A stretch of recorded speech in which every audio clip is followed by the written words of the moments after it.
नमस्कार किसान भाइयों, आज हम बात करेंगे भारत की बदलती हुई खेती के बारे में। हाल में जारी हुए सरकारी आंकड़ों ने कुछ चौंकाने वाले खुलासे किए हैं।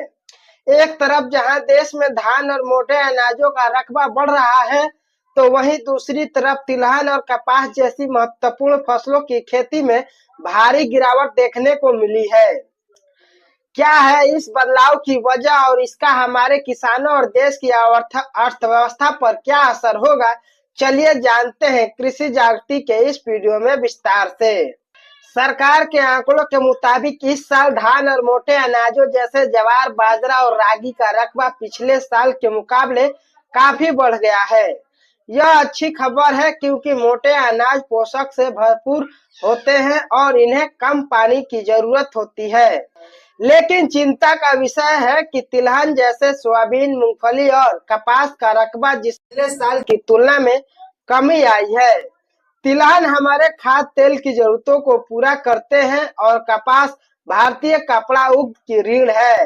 इन दोनों की पैदावार में कमी आना एक बड़ा सवाल खड़ा करता है। कृषि मंत्रालय द्वारा जारी न्यूनतम आंकड़ों के अनुसार चालू खरीफ सीजन में देश भर के किसानों ने 1121 लाख हेक्टेयर से अधिक क्षेत्र में बुआई पूरी कर ली है। यह आंकड़ा पिछले साल की तुलना में लगभग 1% अधिक है। आंकड़े के इस ओर इशारा करते हैं कि जहां धान, मोटे अनाज और दलहन का रकबा बढ़ा है, वहीं तिलहन, सोयाबीन और कपास जैसी प्रमुख फसलों के क्षेत्र में गिरावट दर्ज की गई है। धान का रकबा साल दर साल 1% से अधिक बढ़कर 482 लाख हेक्टेयर हो गया है।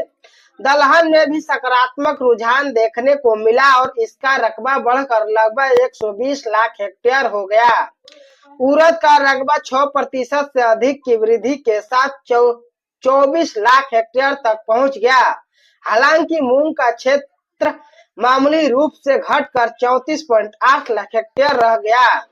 मोटे अनाजों के अंतर्गत उल्लेखनीय 7% की वृद्धि दर्ज की गई, जिससे कुल क्षेत्रफल 195 लाख हेक्टेयर तक पहुंच गया। इसमें मक्का की भूमिका अहम रही, जिसका रकबा लगभग 13% बढ़कर 95 लाख हेक्टेयर हो गया। इसके विपरीत बाजरा का रकबा घटकर 68 लाख हेक्टेयर रह गया, जबकि ज्वार स्थिर रहते हुए 14 लाख हेक्टेयर पर बना रहा। तिलहन फसलों में गिरावट स्पष्ट रूप से दिखाई दी। तिलहनी फसलों का कुल रकबा 5% से अधिक घटकर 190 लाख हेक्टेयर रह गया है। खरीफ की सबसे बड़ी तिलहन फसल सोयाबीन का क्षेत्रफल लगभग 130 लाख हेक्टेयर से घटकर 120 लाख हेक्टेयर और मूंगफली का क्षेत्र 50 लाख से घटकर 48 लाख हेक्टेयर हो गया।